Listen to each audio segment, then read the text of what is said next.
Assalamualaikum warahmatullahi wabarakatuh.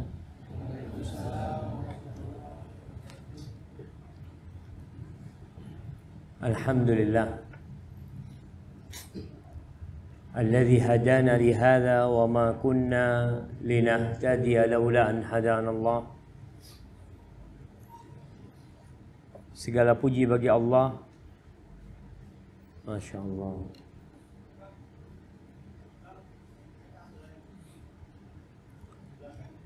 Segala puji bagi Allah Azza wa Jal yang telah memberikan hidayahnya kepada kita, memberikan bimbingannya kepada kita setelah dahulunya kita jauh dari hidayah tersebut. Kita dulu nggak tahu mana yang seharusnya kita lakukan, mana yang seharusnya kita tinggalkan. Tapi Allah Azza wa Jal karena karunia-Nya dan rahmat-Nya buat kita akhirnya meniti jalan menuju Allah Azza wa Jal dengan bimbingannya. Falahul hamdu wa lahus syukr. Allahumma salli wa sallim ala sayyidina Muhammadin wa ala alihi wa ashabihi ajma'in.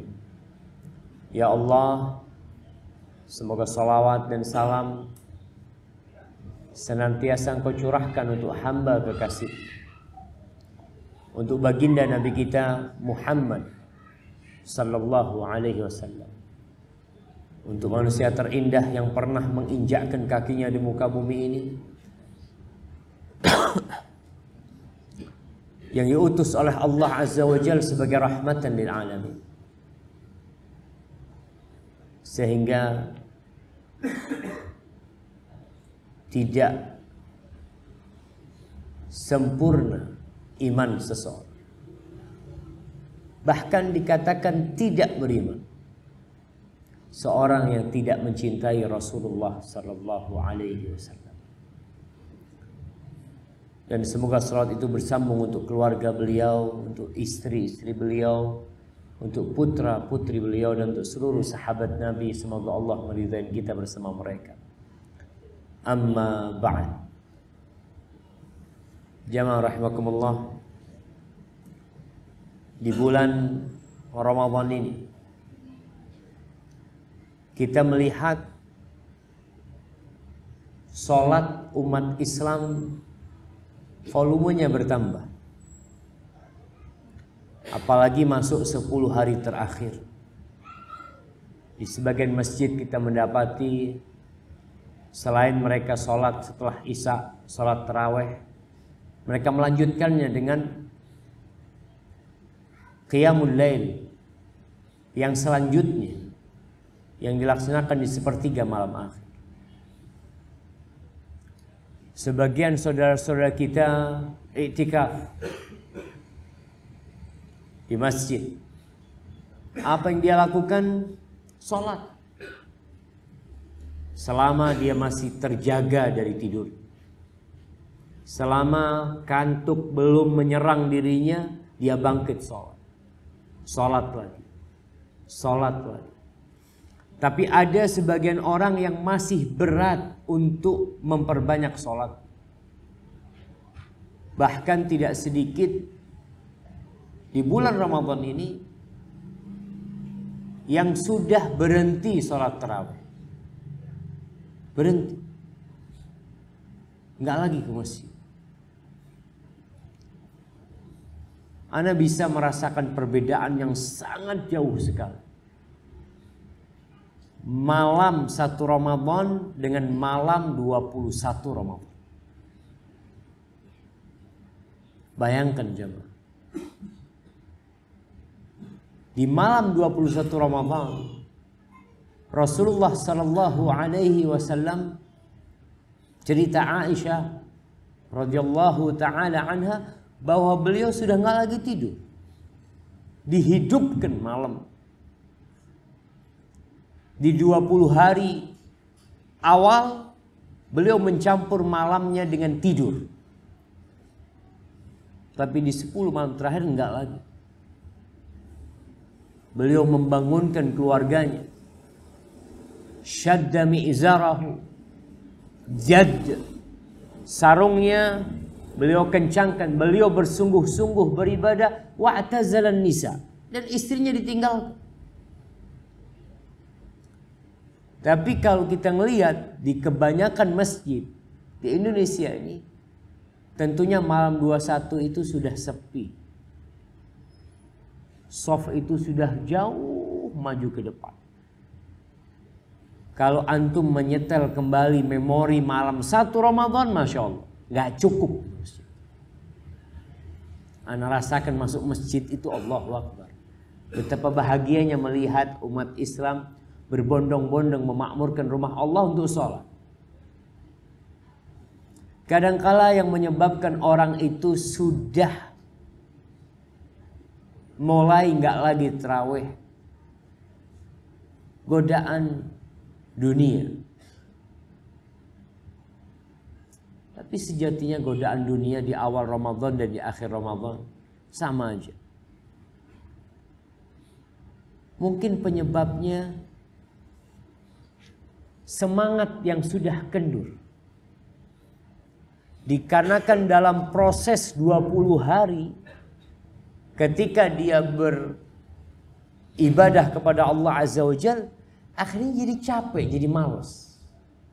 Karena dia tidak menikmati sholat yang dia lakukan. Dia tidak merasakan kelezatan ibadah yang dia kerjakan.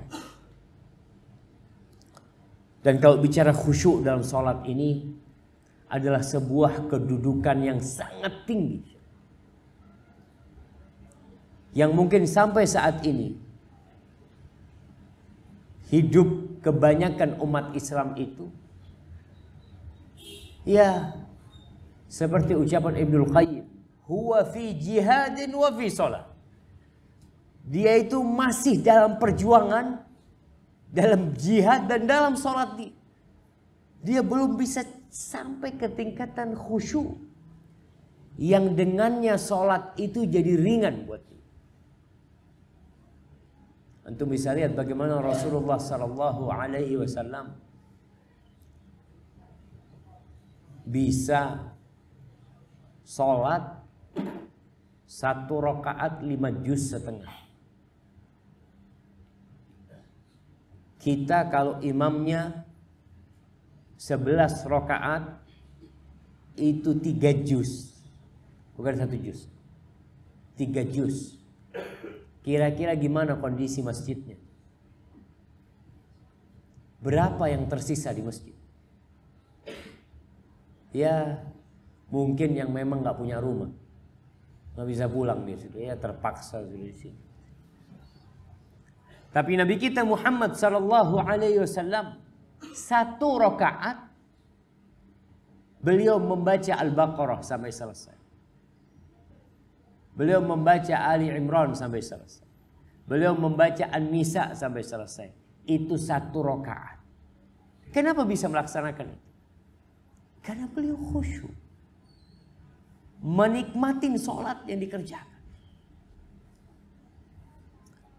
Sebagian salaf itu, kalau kita baca cerita tentang mereka, bagaimana perjuangan mereka untuk mendapatkan khusyuk dalam sholat. Sebagian mengatakan, Shallaitu lillahi 20 sana. Aku sholat untuk Allah selama 20 tahun sholat. Thumma taladzatu bis salati 20 sana. Kemudian aku baru merasakan lezatnya sholat itu 20 tahun yang sesudah. Jadi 20 tahun itu berjuang untuk khusyuk. Kita sudah berjuang enggak untuk mendapatkan khusyuk? Sebagian di antara kita menyerah duluan. Aduh Zat, sudah sulit. Yang penting tumaknina. Kan rukun sholatnya itu tumaknina. Khusyuk ini benar nggak termasuk rukun sholat. Artinya kalau antum nggak khusyuk, sholat antum sah. Kalau antum tidak tumaknina, sholat antum batal. Masya Allah. Kenapa nggak dari tadi?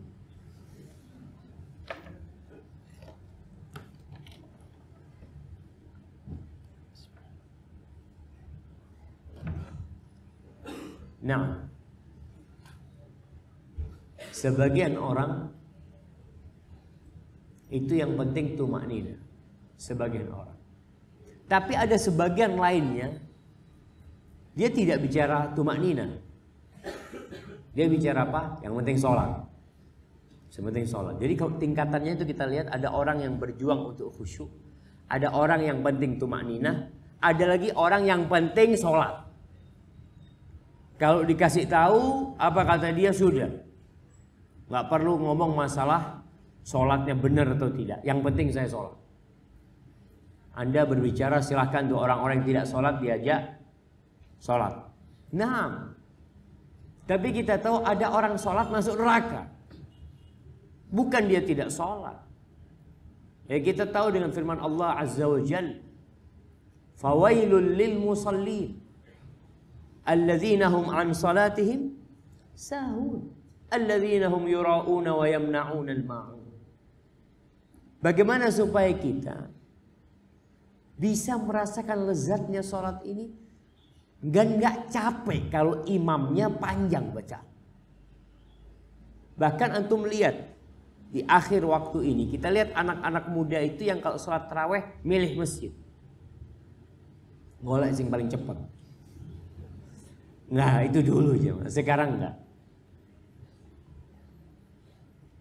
Di mana sholat tarawih yang paling cepat di Indonesia? Di Blitar. Dan Blitar itu katanya full masjid yang Indonesia. Dan yang sholat di sana itu bukan cuma orang Blitar, orang Surabaya apa dan itu. Perjalanan dari Surabaya ke Blitar itu berapa jam?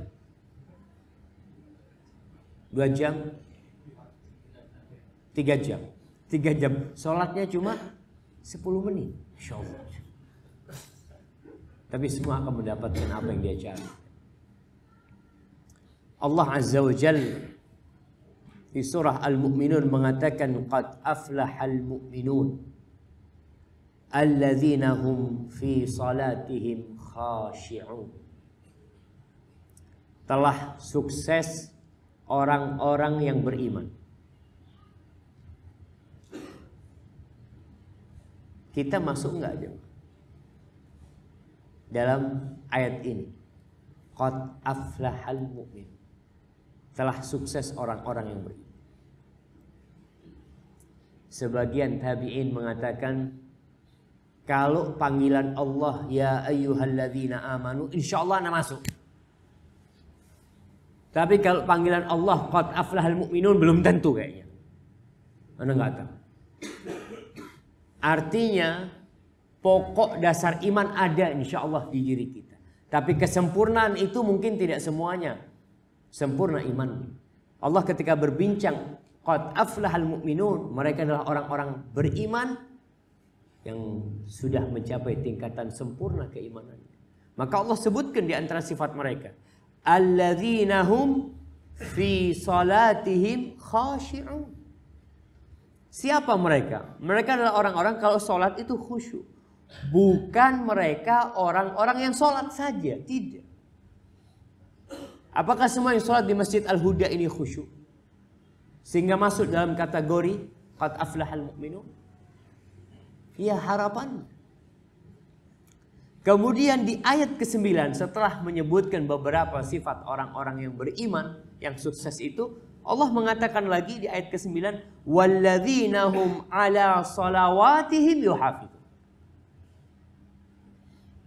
Mereka adalah orang-orang yang menjaga sholat-sholat. Walaupun belum sampai khusyuk, tapi mereka udah jaga sholat. Karena menjaga sholat ini adalah perjalanan menuju kepada kekhusyuan.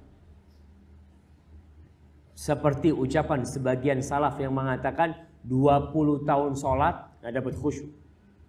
Isinya perjuangan.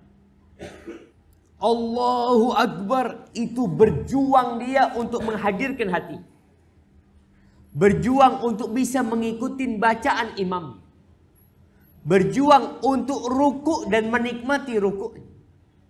Sebagian kita assalamualaikum, tanya, imami mau copo? Wallahu a'lam. Ada sebagian seperti itu. Bahkan sebagian jamaah nggak tahu berapa rokaat sholat. Jangan bicara bacaan sholatnya, rokaatnya dia nggak tahu.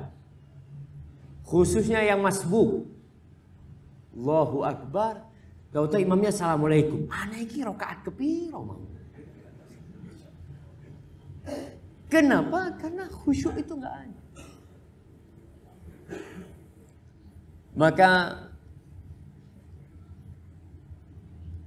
ada banyak pembahasan para ulama tentang bagaimana meraih khusyuk dalam sholat. Di dalam sebuah kitab yang judulnya Al-Qawaidul Hisan fi Asrarit Ta'ati wal Isti'dad li Ramadan.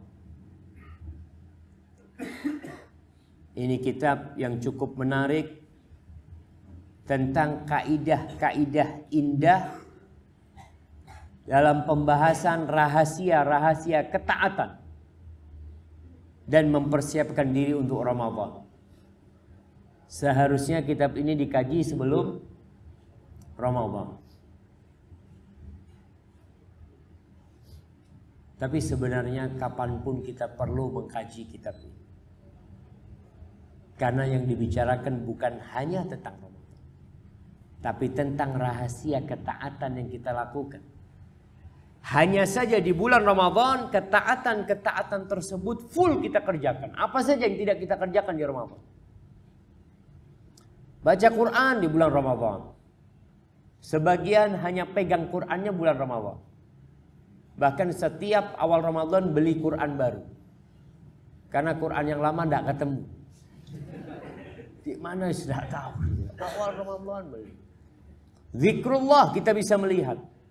Orang di bulan Ramadan Masya Allah. Dia bisa berzikir duduk dari ba'da subuh sampai matahari terbenam. Sedekah, Masya Allah. Antum bisa melihat bagaimana hati umat Islam terbuka untuk bersedekah. Donasi itu begitu cepat. Wallahi jamaah kita di STDI itu mengadakan donasi untuk buka bersama. Sebelum Ramadan itu ana sebar donasinya 3 hari belum Ramadan. Ini belum masuk Ramadan. 3 hari belum Ramadan insya Allah itu dana sudah lebih. Kita waktu itu mengajukan donasi 450 juta.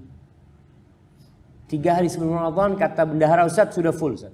Anda ngomong jangan ditutup dulu karena ada janji 1 Ramadan mau ditutup. 1 Ramadan 660 juta. Anda ngomong tutup sudah. Setelah ditutup banyak yang telepon. Ustadz kok udah ditutup rekeningnya? Karena kita pakai virtual account ya, yang kalau ditutup nggak bisa orang transfer. Ana ngomong udah cukup bang. Enggak Ustaz, ana fulus udah nasiapkan. Ustaz buat yang lainnya nggak apa-apa. Buat tahun depan lah bang. Enggak. 100 juta ana mau keluarkan. Keluarkan 100 juta. Ada yang 160 juta, yang 130 juta. Ana ngomong udah nggak kuat kita takut amanah ini ngomong. Enggak sudah, tanggung jawab Ustaz. Hati mereka itu benar-benar terbuka di bulan Ramadan. Yang di selain Ramadan nangis-nangis nyari sedekah susah. Tapi di bulan Ramadan orang berubah. Untuk bisa lihat. Untuk sholat pun kita bisa melihat. Ada orang yang tidak pernah ke masjid kecuali Jumatan. Di bulan Ramadan, Masya Allah, ke masjid. Maka pembahasan tentang kekhusyuan dalam sholat, tentang kelezatan zikir, tentang kelezatan sedekah, tentang kelezatan puasa itu sendiri, itu seharusnya dikaji oleh seorang muslim agar dia beribadah mendapatkan kenikmatan. Baik, kalau kita bicara tentang sholat ini, bagaimana kita mendapatkan kekhusyuan dalam sholat? Yang akhirnya kita sholat itu menikmati. Sebagian salafus soleh 40 sana, 40 tahun nggak pernah melihat punggungnya orang, karena selalu di soft pertama. Kita berapa tahun jemaah nggak pernah dilihat orang? Bukan nggak pernah melihat orang, nggak pernah dilihat orang, selalu masbuk soft terakhir. Nggak ada perubahan. Karena sebagian di antara kita masih berusaha menjaga sholatnya itu aja. Menikmatin belum. Baik, di sini disebutkan ada 6 kata dia.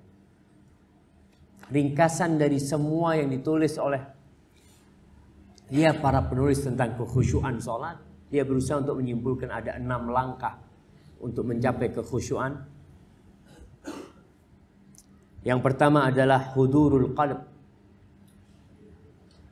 Hadirnya hati. Yang kedua at-tafahum. Memahami apa yang sedang dia kerjakan. Apa yang sedang dia ucapkan. Yang ketiga at-ta'zim. Mengagungkan Allah Azza wa Jalla. Yang keempat al-haibah, rasa takut yang berbalut dengan pengagungan. Yang kelima ar-raja, harapan yang ada dalam hati kita. Dan yang keenam adalah al-haya, rasa malu. Kalau 6 hal ini bisa kita hadirkan ketika kita sholat, insya Allah antum akan khusyuk. Kemudian penulis kitab ini Al-Mu'taz Billah, Abu Muhammad, dia mulai menguraikan secara terperinci tentang 6 langkah. Kalau bicara tentang hudurul qalb, hadirnya hati, maksudnya adalah di mana orang yang sholat ini mengkosongkan hatinya dari selain apa yang sedang dia lakukan dan apa yang sedang dia baca. Jadi hatinya itu kosong. Yang ada dalam hatinya adalah aku sedang sholat, aku sedang membaca. Ketika antum Allahu Akbar, antum sedang sholat. Ketika antum membaca iftitah, antum hadir. Bahwasanya ana sekarang sedang baca iftitah. Ketika antum ruku, antum sadar, ana sekarang sedang ruku. Karena terus terang jemaah, ada orang yang sholat itu dia nggak sadar dengan apa yang sedang dia kerjakan. Sampai kadangkala ana pernah mendapati seseorang, dia itu sebenarnya sholatnya bareng sama kita, lengkap. Dia nggak telat. Imamnya assalamualaikum, dia berdiri. Dia lihat, loh, KP kok longgo? Hari dia duduk karena tasyahud. Jadi benar-benar orang itu hatinya sedang berada dalam sholat, berada dengan apa yang dia baca. Karena mau tidak mau, hati ini adalah wadah berpikir. Kalau kita tidak sedang memikirkan sholat kita, berarti kita sedang memikirkan yang lain. Ya, sekaranglah, apakah semua yang hadir di sini sedang memikirkan ustadznya? Memikirkan apa yang sedang dibahas dan dikaji? Belum tentu. Sebagian melihat piring itu pikirannya buko. Nah, ini manusiawi sekali. Kalau antum tidak memikirkan apa yang sedang antum kerjakan, berarti antum sedang dalam pikiran lain. Kenapa sebagian masakan perempuan itu terlalu asin? Kenapa? Dia suguhkan ketika dia memasukkan garam, dia sedang memikirkan yang lainnya. Sehingga takaran garamnya itu lupa dia. Wes dikai, ya turun ya. Dia kasih lagi. Makanya hudurul qalb ini penting sekali. Ini langkah pertama, antum harus hadir dalam sholat. Dengan apa yang antum baca, faham gak faham, yang penting antum sedang tahu membaca Al-Fatihah. Banyak di antara kita yang sampai tingkatan ini alhamdulillah sih. Tapi kalau ditanya, antum faham gak apa yang dibaca imamnya? Enggak. Tapi anak tahu imamnya tadi baca Sabbihisma Rabbikal A'la. Berarti dia hadir. Dia hadir. Dia sedang berdiri dalam sholatnya, dalam kondisi dia menyimak imamnya sedang membaca Sabbihisma Rabbikal A'la. Pikiran dia tidak kemana-mana. Pikiran dia tidak kepada sepeda dia atau apa yang dia makan. Kadang-kala sebagian orang sholat kemudian karena habis berbuka, dia itu bersendawa. Bersendawa bau durian. Itu langsung pikir, enak mau pukul. Hilang, hatinya tidak hadir lagi sama dia. Nah, jadi ini yang pertama, langkah pertama. Langkah kedua, memahami apa yang sedang dibaca. Jadi ini di belakang kehadiran hati disokong dengan antum memahami apa yang sedang antum lakukan. Kalau baca Al-Fatihah, antum faham dengan makna Alhamdulillahi Rabbil Alamin. Antum faham.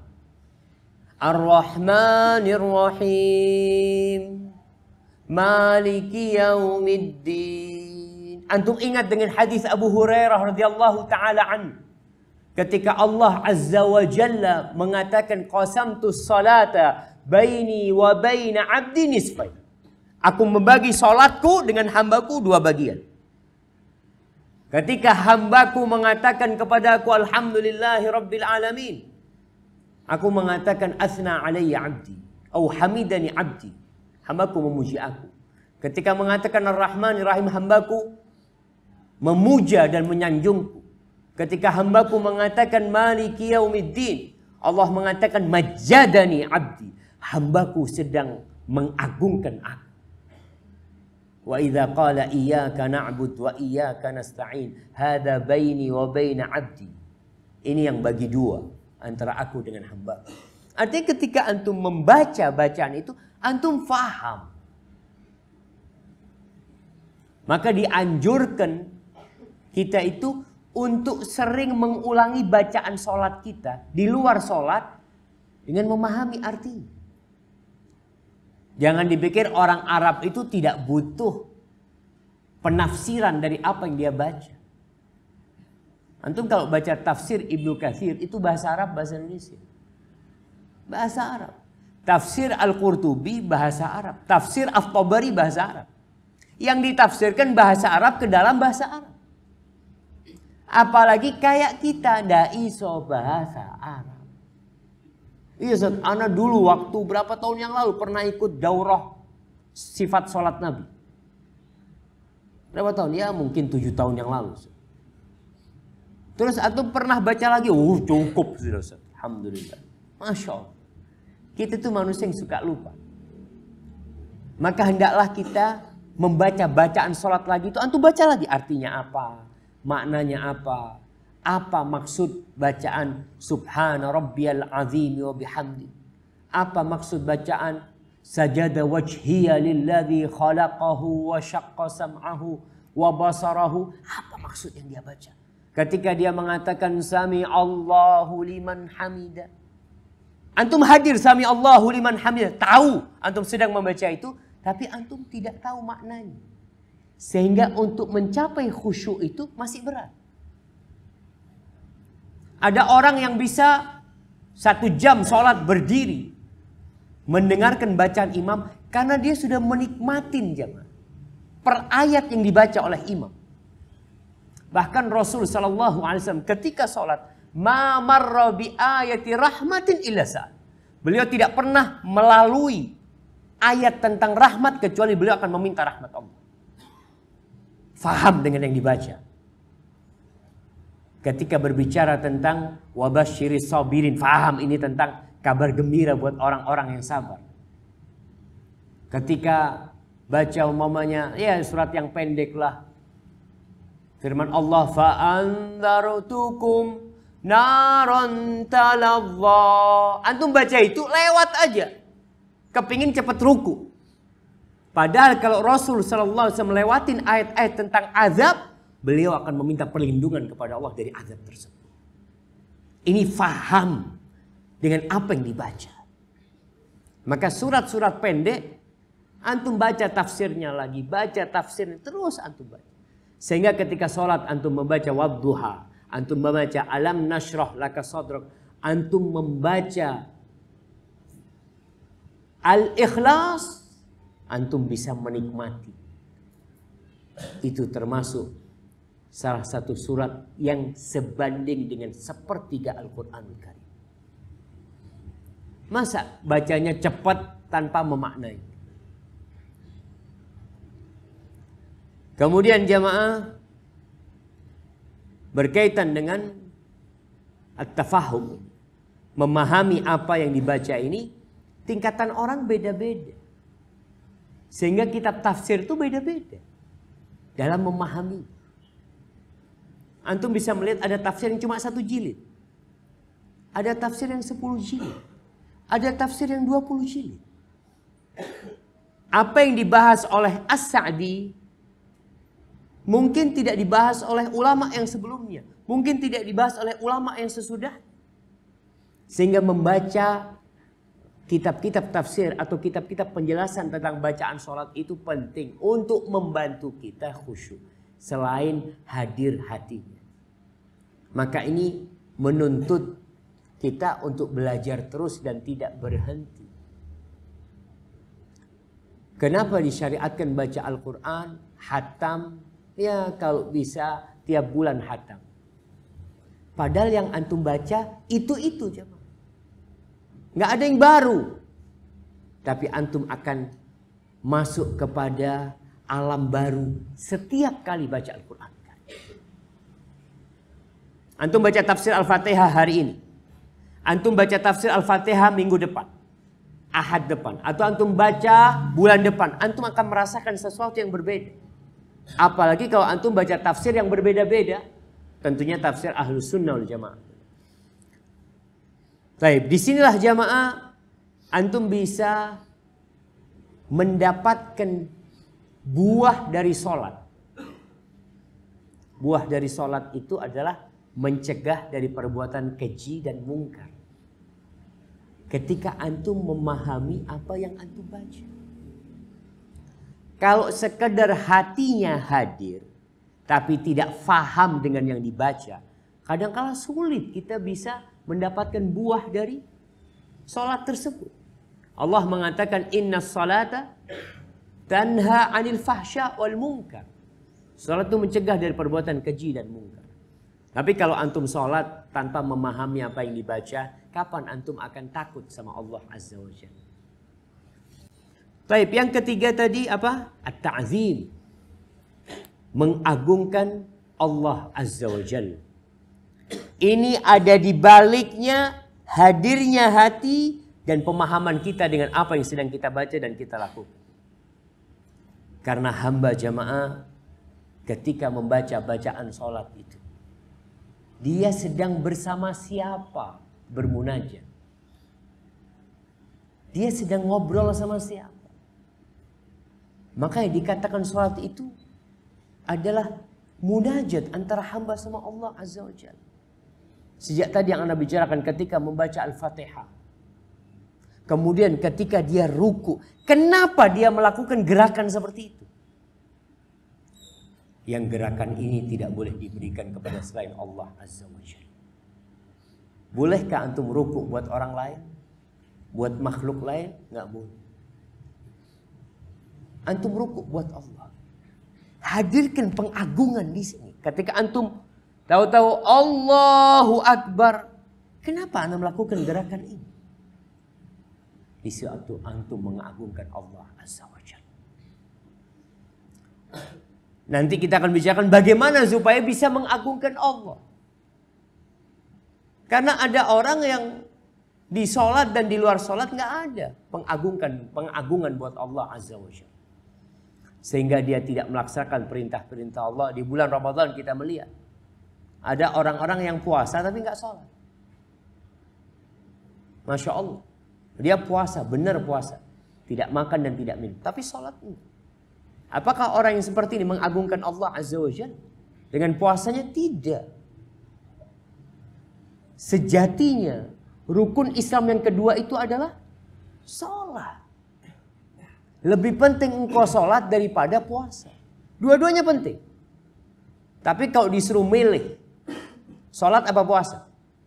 Maka sholat. Karena orang yang tidak sholat diragukan keislaman. Bahkan kita tahu meninggalkan sholat ini termasuk dosa yang lebih besar daripada antum berzina. Untuk meninggalkan sholat. Cuma ada orang yang tidak mengagungkan Allah Azza wa Jalla. Jadi ketika kita hatinya hadir, kemudian kita bisa memahami, lalu dengan pemahaman itu timbul pengagungan buat Allah Azza wa Jalla. Tatkala antum mengatakan subhana rabbiyal azim wa bihamdih, maha suci Allah, segala puji baginya dan dia yang maha agung. Ketika itu antum sedang kondisi ruku. Ketika antum Allahu Akbar berdiri, nggak ada kesombongan dari diri seorang hamba, karena Allah yang maha besar. Kemudian yang keempat ini, apa yang keempat? Rasa takut yang berbalut dengan pengagungan. Disebut haibah.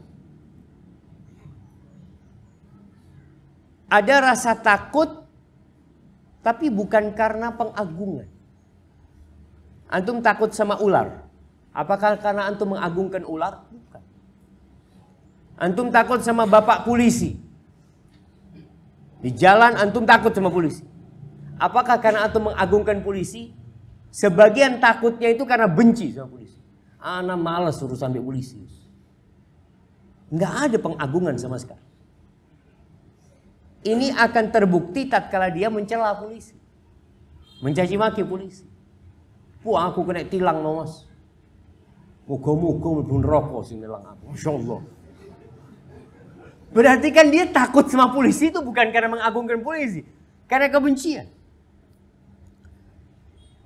Rasa takut yang tanpa pengagungan tidak disebut mahabbah. Tapi yang dengan pengagungan, yang tentunya pengagungan ini berbalut cinta. Maka ini yang diperlukan dalam sholat kita. Bagaimana antum mengagungkan Allah dan takut? Ya kita tahu lah. Allah tuh tahu dengan semua yang kita kerjakan.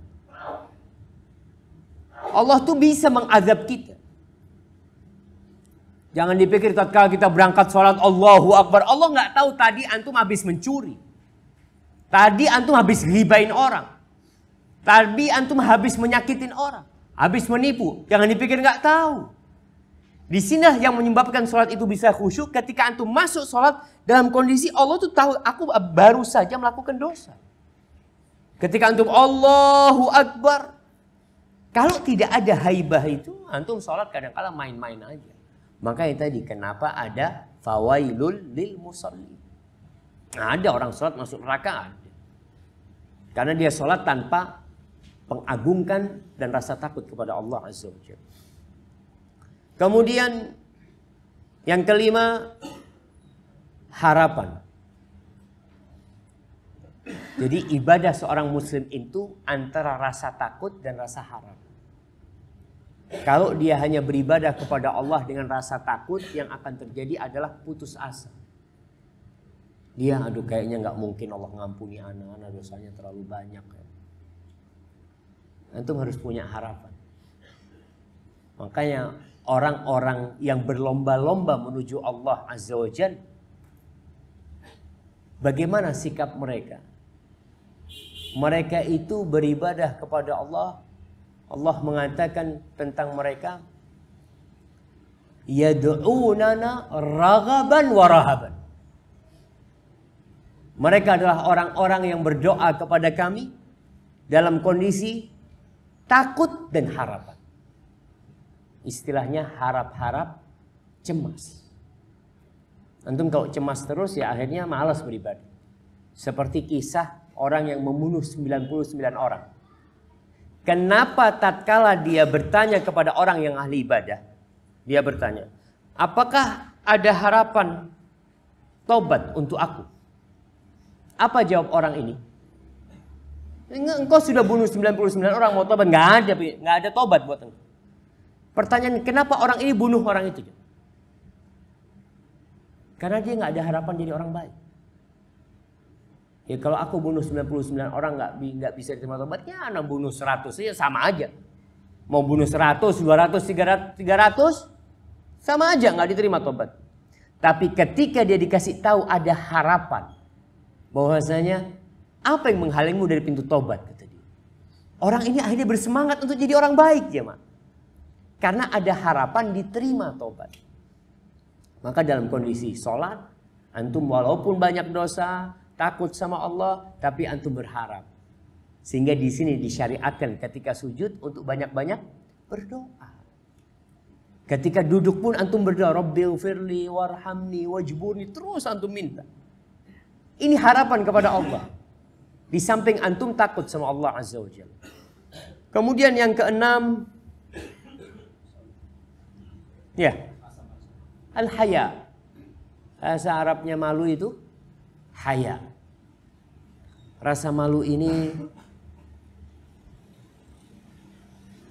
muncul dari perasaan gak enak melakukan dosa tadi.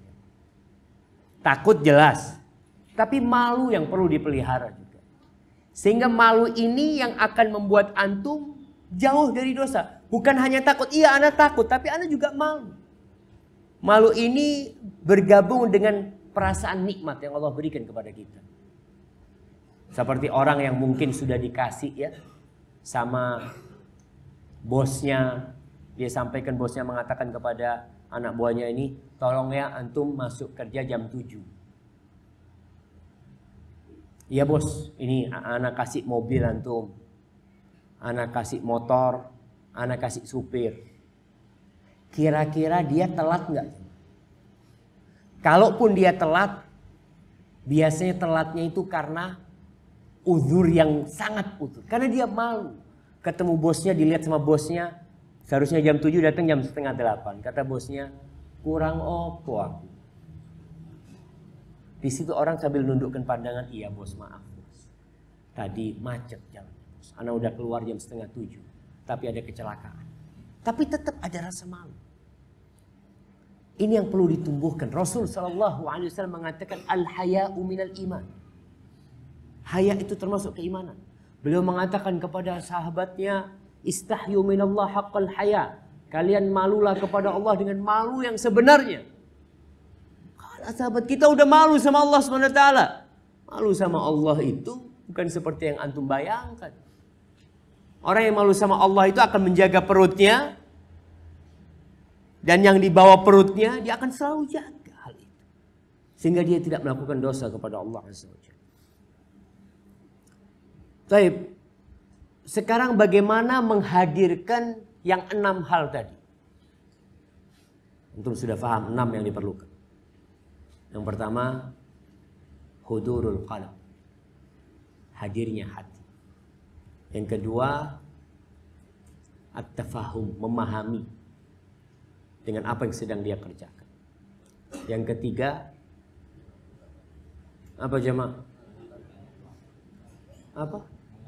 At-ta'zim. Bahasa Arab lah jemaah. Anak kasih bahasa Arab tadi supaya kita paling enggak sedikit-sedikit tahulah bahasa Arab. Yang keempat,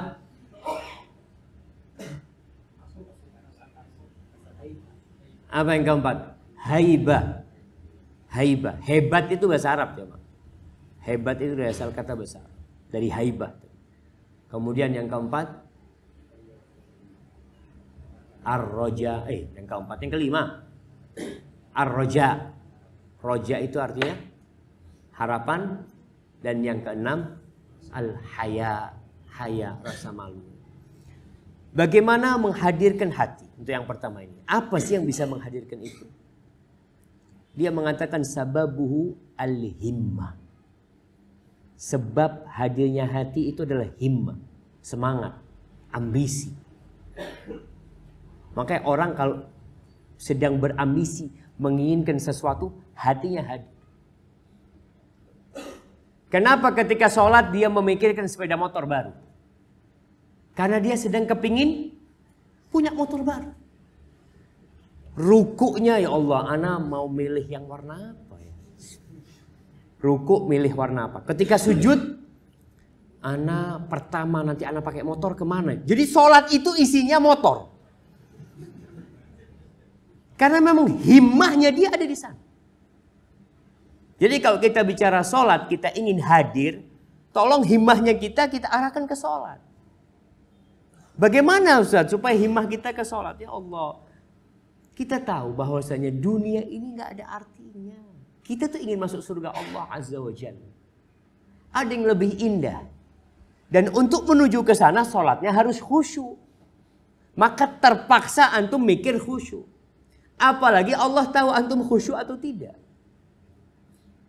Dan ketika sholat, kita diharapkan menghindari hal-hal yang menyebabkan himmah kita atau pikiran kita ke sana. Makanya nggak boleh sholat dalam kondisi di depannya ada makan malam yang sudah dihidangkan. Karena himmahnya antum mau tidak mau ke sana. Makanya sampai ada istilah mengatakan lebih baik makan memikirkan sholat daripada sholat mikirkan makan. Memang Nabi SAW menyuruh kita, fabda'u bil asya. Kalau sudah dihidangkan dan azan dikumandangkan, mana dulu? Makan. Kemudian ada larangan sholat dalam kondisi sedang apa? Ingin buang air. Nggak boleh. Bukan nggak boleh, makruh. Karena kalau enggak, antum sholat itu bukan mikirin bacaan imamnya atau mikirin sholatnya. Yang ada, timat tuh, ya astagfirullah. Makanya kadang-kala ada orang ketika duduk itu duduknya goyang-goyang ya. Apa ini itu? Karena dia sedang kepingin ke belakang. Maka SAW la yusallianna ahadukum wa huwa yudafi'uhul akhbasat. Jangan sudah. Putus sholatnya. Iya putus sholatnya. Ustaz gimana sholatnya diputus? Iya nggak apa-apa. Supaya antum sholatnya bisa hadir. Karena penting kekhusyuan itu daripada antum sholat tapi nggak dapat pahala apa-apa. Karena hatinya tidak hadir. Kemudian Rasul Shallallahu Alaihi Wasallam ketika sholat di dalam Ka'bah, selesai sholat beliau berpesan kepada Utsman bin Abi Talha, Utsman itu tadi tolong ditutup. Ada qarnain, ada gambarnya tanduk, 2 tanduk di dalam Ka'bah pada waktu itu. Minta supaya ditutup karena nggak seharusnya seorang sholat itu dalam kondisi ada yang membuat pikiran dia terpecahkan. Karpet. Kadangkala mau tidak mau. Kalau bagus jamaah karpetnya itu. Antum lagi sholat, Masya Allah. Apik gambar itu. Itu ya mau nggak mau karena itu menggoda. Jadi ada faktor luar, ada faktor dalam. Faktor luar itu yang seperti kita lihat tadi. Ada barang-barang yang membuat kita tidak bisa khusyuk. Rasul Sallallahu Alaihi Wasallam ketika sholat dan menyimak suara bayi menangis di saf perempuan, Nabi Alaihissalam mensegerakan sholat. Jangan pura-pura antum mau memperpanjang sholat. Nabi SAW itu hidup dengan orang-orang yang sholat. Beliau memperhatikan ada orang yang tua. Sehingga ini ketika sholat wajib ya. Ketika sholat wajib, beliau memperhatikan hal itu. Karena mau tidak mau ada orang yang tua, yang kalau bacaan imamnya panjang sedikit, ya dia nggak bisa khusyuk. Apalagi kalau berdirinya sudah kanan sebentar, kiri sebentar, imam itu seperti itu. Maka sholat wajib dianjurkan untuk memperhatikan makmumnya. Tapi kalau sholat sunnah silahkan. Rasul SAW membaca yang panjang. Kemudian Rasul SAW pernah pakai baju. Kemudian bajunya itu ada kembangan-kembangannya. Kata Nabi SAW, ini kirimkan, tadi membuat aku lalai dalam sholatku. Memikirkan kembangan-kembangan tersebut. Maka dianjurkan tadi kalau sholat waktunya yang tepat. Ketika berangkat ke masjid dalam kondisi memang tidak ada sesuatu yang dipikirkan, maka ini menjadi sesuatu yang indah jemaah. Ketika antum masuk ke masjid tidak sedang buka handphone. Soalnya kalau antum buka handphone, kemudian antum lihat sedikit sambil nunggu iqomah. Kadang-kadang ada orang lihat handphonenya sambil nunggu iqomah, kemudian setelah itu dia matikan. Dia lalu Allahu Akbar. Mungkinkah handphonenya tidak ganggu dia cuma? Susah. Karena ada orang yang butuh proses menghadirkan hatinya, itu butuh proses panjang ya. Dia harus dibantu dengan jalan ke masjid. Maka dengan cara itu mudah-mudahan hadirnya bisa hadir hatinya. Di sini orang kalau sholat malam berbeda dengan sholat di siang hari. Sholat di siang hari kita bacanya nggak keras. Imamnya bacanya nggak keras. Di malam hari suasananya sunyi, senyap. Bacaan itu akan membantu antum semakin hadir hatinya. Itu kalau bicara hadirnya hati. Bagaimana menghadirkan hati kita. Kemudian adanya sutroh. Ketika sholat dianjurkan mendekat ke sutroh supaya pandangan antum itu tidak kemana-mana. Sudah, pandang ke bawah sana, ke tempat sujud antum. Di Masjid Nabawi, jemaah haji itu Masya Allah. Banyak di antara mereka kadangkala baru sholat itu ketika haji. Ada yang sholat itu sambil melihat atapnya Masjid Nabawi. Masya Allah. Iya. Padahal kita dilarang sholat untuk melihat ke atas. Kemudian kita juga tidak disyariatkan sholat itu memejamkan mata. Kecuali ada kondisi tertentu. Antum sholat di Masjidil Haram, kadangkala sholat depannya antum perempuan. Kadangkala ada kejadian seperti itu. Gimana kira-kira? Anak kalau tidak menundukkan pandangan, merem Ustaz, kayaknya bahaya Ustaz. Maka ada penyebabnya. Kalau tidak ada sebabnya, kita tidak perlu menutup mata kita. Adapun untuk memahami, ya tentunya memahami ini apa yang sedang kita baca dengan belajar dan dengan terus meragamkan bacaan sholat kita. Bicara surat. Ada yang bacaan suratnya 50 tahun sholat tidak lebih dari 5 surat. Qul huwallahu ahad, Qul a'udzu birabbil falaq, Qul a'udzu birabbin nas, idza jaa nasrullah, sama inna a'tainakal kautsar. Itu saja yang dia baca. Ya, kalau bicara nggak apa-apa. Tapi untuk membantu kehusyuan itu supaya antum bisa memahami. Kadang-kala kita perlu membaca surat-surat yang lain. Dan ini juga akan membantu menghadirkan hati. Banyak orang baca Al-Fatihah nggak hadir hatinya, tapi bisa baca. Karena sudah terbiasa. Tapi kalau antum baru saja tadi pagi menghafal wadduha, kemudian antum akan baca pada waktu sholat tahajud nanti antum. Kira-kira hati antum akan hadir nggak? Wadduha. Wadduha. Mulai antum pikiran itu mulai dihadirkan. Maka itu penting. Adapun yang ketiga, at-ta'zim, bagaimana kita bisa mengagungkan Allah Azza wa Jalla, maka hal ini muncul dari dua hal. Dari dua ma'rifah. Yang pertama adalah ma'rifatu jalalillah Azza wa Jalla. Mengenal Allah, mengenal keagungan Allah Azza wa Jalla. Kita dituntut untuk mempelajari asma Allah al-husna.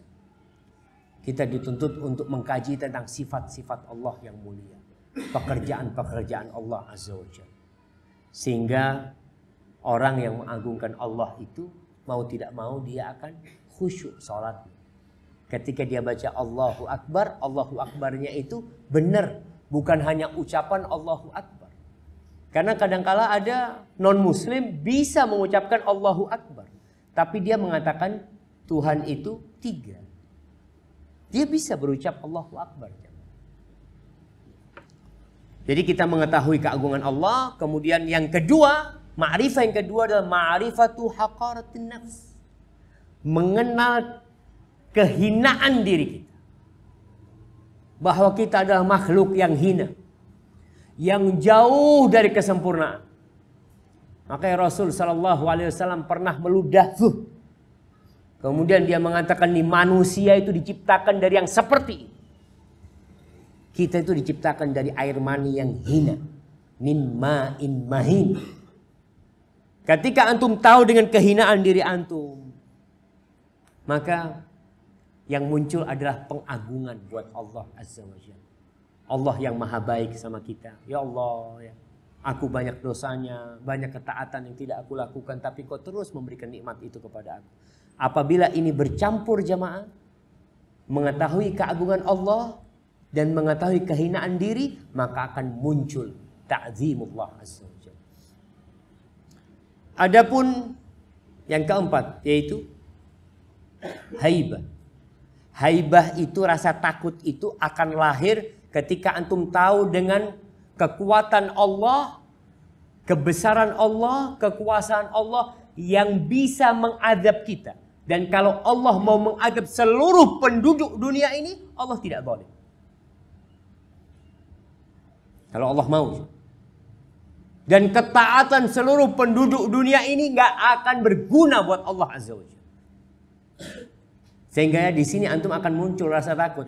Antum sholat itu bukan buat Allah, jemaah. Tidak. Ketika antum tahu Nabi Adam alaihissalam diturunkan dari surga gara-gara satu dosa. Ketika antum tahu bagaimana Allah mengadab Fir'aun, Allah mengadab Tsamud, Allah mengadab Ad, Allah mengadab orang-orang musyrikin. Allah mengatakan inna azabi lasyadid. Maka di situ akan muncul haibah, rasa takut yang penuh pengagungan kepada Allah Azza wa Jalla. Adapun ar-raja yang kelima, bagaimana supaya lahir di hati kita ini pengharapan kepada Allah Azza wa Jalla, ya dengan mengetahui betapa baiknya Allah sama kita, betapa mulianya Allah sama kita. Ya. Kita lihat ada orang yang bunuh 100 orang ya. Dia bunuh 100 orang, masih diterima taubatnya oleh Allah Azza wa Jalla. Ada pelacur yang memberi minum seekor anjing, Allah ampuni dosa-dosanya. Ingat dengan hadis-hadis tentang roja, ayat-ayat tentang harapannya. Kalau bicara hadis tentang roja, Allah Azza wa Jalla berfirman dalam sebuah hadis qudsi mengatakan, ya ibna Adam, wahai anak Adam, lau ataitani biqurabil ardi khati'atan. Kalau engkau datang menjumpai aku dengan hampir sepenuh bumi ini dosa, thumma ataitani la tusyriku bi syai'an la ataituka bi qurabiha maghfiratan. Lalu engkau menjumpai aku tanpa melakukan kesyirikan sedikit pun, maka aku akan datang menjumpaimu dengan sepenuh bumi itu ampunan. Subhanallah. Maka hadirkan dan yakin Allah Azza wa Jalla maha baik sama kita sehingga kita tidak putus asa. Adapun al-haya, perasaan malu ini bagaimana menghadirkannya? Ya dengan menumbuhkan rasa ibadah yang kurang yang kita lakukan. Dibandingkan nikmat yang Allah berikan dengan ibadah yang antum lakukan, antum malu tentu. Kalau kita bicara sedekah, kita akan malu sama Allah. Kasih sama antum 100 juta. Antum sedekah berapa? 1 juta. Besar apa kecil? Antum pas ada kelilingan, insya Allah 1 juta. Seharusnya antum malu. Allah kasih sama antum 100 juta, antum kasih 1 juta. Dan Allah janji antum kasih 100 juta, Allah kasih ganti 700 kali lipat. Ini paling enggak berapa persen ya, Bang? 2,5% lah paling enggak. 2,5 juta. Itu zakat 2,5 juta. Maka kita lihat selesai sholat kita mengatakan astagfirullah, astagfirullah, astagfirullah. Di waktu sahur, selesai sholat tahajud ya, mendekati waktu subuh, apa kerjaan orang-orang yang beriman? Wabil ashari hum yastaghfirun. Malu mereka. Mereka istighfar. Maka ini yang akan membantu antum untuk menikmatin sholat itu. Antum sedang menghadap Allah Azza wa Jalla. Makanya ketika menghadap Allah itu, malu kita, ya Allah. Tadi kita ruku, lupa baca bacaan ruku. Dengan memahami arti. Kadangkala kita sudah 4 rakaat pas tasyahud, baru hadir hati kita. Gimana antum gak malu? Ya Allah, dari tadi anak mikir sandal, mikir baju baru, mikir makanan buat berbuka. Kalau sekarang jam segini apa yang antum pikirkan? Kapan azannya ini kira-kira jamaah? Kadang-kala orang seperti itu. Maka itulah beberapa hal jamaah atau 6 langkah yang akan membantu kita untuk khusyuk dalam salat kita. Ya tugas kita adalah menghadirkan hal itu. Allah Azza wa Jalla akan membantu kita kalau kita bersungguh-sungguh. Jangan pernah putus asa. Jangan pernah menyerah sebelum berperang. Sebagian orang baru bisa khusyuk setelah 20 tahun. Tapi perjuangan itu ada nilainya. Antum melihat orang yang baca Quran dengan lancar, dengan orang yang baca Quran patah-patah, pahalanya yang baca Quran patah-patah ini double. Karena dia berjuang dan membaca Al-Quran. Bacaan Qurannya dia dapat, kemudian perjuangannya dia nilai lebih buat dia. Kita pun berjuang dan jangan lupa untuk berdoa mohon sama Allah Azza wa Jalla. Khususnya di waktu-waktu mustajab ya. Kayak antum kepingin nanti anak sholat tahajud, ya Allah bantu hamba untuk khusyuk, ya Allah bantu hamba untuk bisa 1 rakaat 1 juz. Gak apa-apa. Antum coba. Mungkin sholat sendiri, anda gak hafal Quran, ya antum bisa dengan pegang Quran, kan pegang mushaf. Antum baca. Hadza wallahu a'lam bishawab. Itu yang bisa saya sampaikan kesempatan kali ini. Masih ada sisa waktu untuk 10 menit untuk tanya jawab. Nah, ini ada pertanyaan yang sudah, Masya Allah, yang sudah masuk.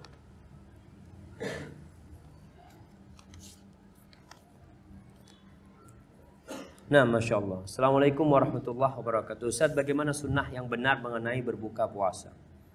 Apakah kita harus memakan dulu apa yang sudah dihindarkan sebelum sholat? Naam jemaah. Rasul Shallallahu Alaihi Wasallam itu kalau sedang berpuasa kemudian masuk waktu sholat maghrib, beliau itu aftara, beliau berbuka dulu sebelum sholat. Beliau berbuka kalau ada rutab, kurma yang masih muda, setengah matang itu beliau berbuka itu. Kalau nggak ada, beliau berbuka kurma yang kering. Kalau nggak ada, beliau berbuka air. Kalau kita semuanya dimakan.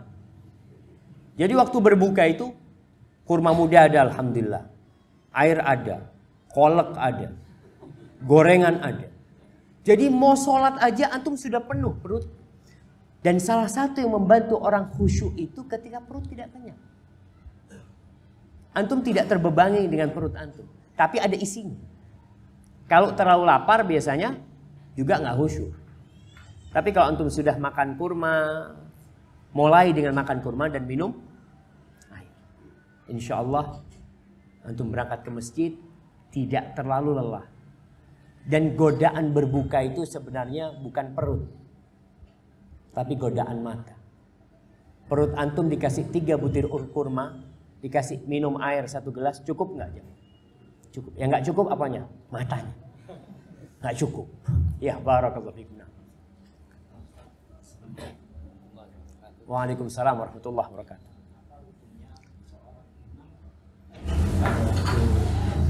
Ramadan pertama membaca suratnya panjang-panjang. Pas hari kedua membaca rakaat pendek atas permintaan dari makmum di sini. Nah, Masya Allah. Nah, ini ada pertanyaan, apa hukumnya seorang imam malam pertama bacaannya panjang-panjang, malam kedua pendek, by request, karena takmir masjid meminta hal itu.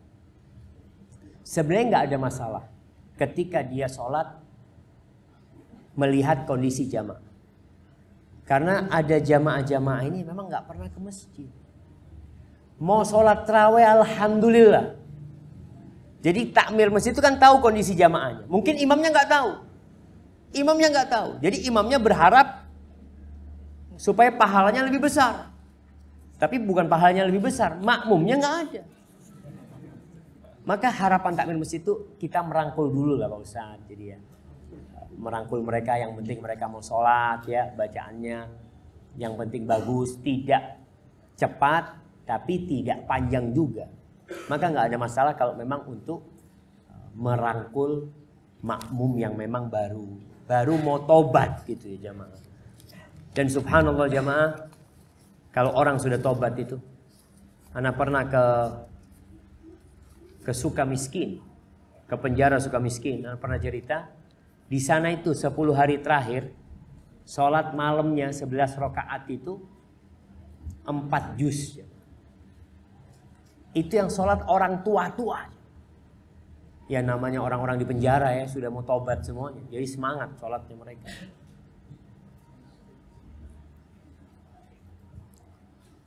Nah, bismillah, bagaimana jika kita lupa duduk iftirash dalam sholat dan ingatnya ketika sudah berdiri?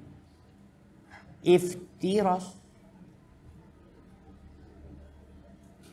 Duduk yang mana ini? Apa duduk istirahat? Duduk setelah sujud sebelum berdiri, nggak ada masalah. Jadi kalau orang itu dari sujud kemudian dia nggak duduk istirahat, dia langsung berdiri pun nggak ada masalah. Tapi dia duduk pun nggak ada masalah buat dia, itu jadi sunnah buat dia, dan berdiri pun itu dilakukan. Barakallahu fiik. Ustadz, ana seorang akhwat. Bagaimana caranya seorang akhwat mendapatkan Lailatul Qadar meskipun tidak ikut iktikaf? Iktikaf ini bukan syarat mendapatkan Lailatul Qadar.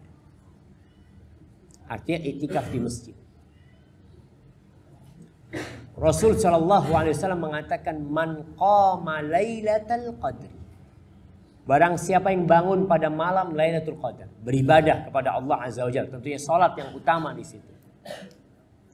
Imanan wa ihtisaban, dengan catatan karena iman, bukan karena keraguan yang ada pada diri. Ihtisaban, karena ada harapan pahala dari Allah Azza wa Jalla. Apa yang akan terjadi? Ghufira lahu ma taqaddama min dzambi. Allah akan ampuni dosa-dosa dia yang lalu. Hanya saja kalau iktikaf lebih maksimal ibadah dia. Bagi wanita, di rumah pun dia bisa. Di tempat sholat dia, di musola dia hamparkan sejadah. Di malam hari dia terus berzikir, walaupun dalam kondisi datang bulan dia tidak berhenti untuk beristighfar, mohon sama Allah Azza wa Jalla. Baca doa, Allahumma innaka afun tuhibbul afwa fa'fu anni. Baca terus. Maka ini semua insya Allah akan membantu dia untuk mendapatkan Lailatul Qadar. Tidur sebentar capek, pasang alarm, bangunlah. Sebagian mungkin tidur. Ana capek Ustaz, ana habis isya mau tidur sebentar, tidur. Nanti jam 10, jam 11 bangun. Ngantuk masih Ustaz, bikin kopi. Betul jemaah. Kita perlu apa saja. Antum lihat orang-orang yang perlombaan itu, yang ingin meraih sesuatu, itu digenjot jemaah. Ada pelatih. Ada yang mengatakan makanannya diatur. Kamu harus makan ini. Ini protein, ini energi, macam-macam seperti itu. Maka kita pun tatkala mencari Lailatul Qadar, nggak apa-apa. Antum siapkan 1 termos kopi. Kemudian 1 apa temannya kopi jemaah? Gorengan.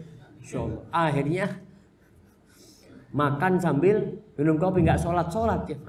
Enggak, itu membantu, itu membantu, nggak masalah seperti itu. Artinya kita perlu saling mengingatkan. Kita ingatkan kalau kita, besok malam 23, Usahakan, kita cari. Nah, kemudian Ustadz, di masjid tempat anak iktikaf ada, di masjid tempat anak iktikaf ada 2 kali sholat tarawih, di awal malam dan di akhir malam. Apa kita harus ikut salah satu saja? Antum ikut dua-duanya. Ikut dua-duanya. Kenapa ikut dua-duanya? Karena antum ada di masjid ketika itu. Masa orang sedang sholat antum duduk? Bahkan sebagian orang tidur. Bicara tentang jumlah sholat tarawih. Pendapat jumhur ulama dan pendapat yang sahih bahwasanya sholat malam itu tidak ada batas. Antum mau sholat sampai 71 rakaat nggak apa-apa. Umpamanya antum sejak ba'dal isya, antum iktikaf di masjid habis tarawih, orang pulang tarawih, antum nambah sholat 2 rakaat. Kemudian antum berzikir baca Al-Quran. 10 menit kemudian antum untuk sholat 2 rakaat lagi. Kemudian sholat terus sampai antum nanti ketemu sholat malam lagi. Nggak apa-apa. Itulah ada riwayat-riwayat sebagian salaf sholatnya 100 rakaat dalam sehari semalam. Sejatinya ada sholat sunnah yang mutlak yang boleh dikerjakan. Dan waktu sholat malam itu memang dari ba'dal isya sampai fajar terbit sampai waktu subuh. Silakan antum sholat. Nah, lain jika ikut di awal waktu dapat apa boleh sholat tahajud di akhir malam? Boleh, artinya tadi anak harapkan yang iktikaf jamaah untuk sholat dua-duanya di masjid tersebut. Hanya saja yang tidak boleh itu witir 2 kali. Kalau antum melihat di masjid itu ada witir yang saat tarawih ba'dal isya, nanti juga ada witir lagi, maka ketika imamnya witir ketika tarawih, imamnya assalamualaikum, antum nambah 1 rakaat. Antum tidak niatkan witir. Karena antum mau witirnya kapan? Nanti di akhir malam. Ustaz, jika ada seorang wanita yang meminta cerai dan suaminya setuju juga, maka masa iddahnya dilakukan saat kesepakatan bersama atau saat talak dari hukumah atau persidangan yang mengatakan tolak. Jadi kalau ada perempuan minta cerai dan lelaki itu mengiyakan dan perempuan ini membayar, sudah selesai. Sejak saat itu dimulai masa iddahnya, tidak menanti keputusan dari pemerintah. Tidak menanti keputusan dari pemerintah. Itu untuk mendapatkan surat cerai harus menanti dari keputusan dari pemerintah. Khalas ya. Intahal waqt. Masya Allah, waktunya sudah habis ya ma. InsyaAllah ada sedikit waktu mungkin untuk berdoa memohon kepada Allah Azza wa Jal.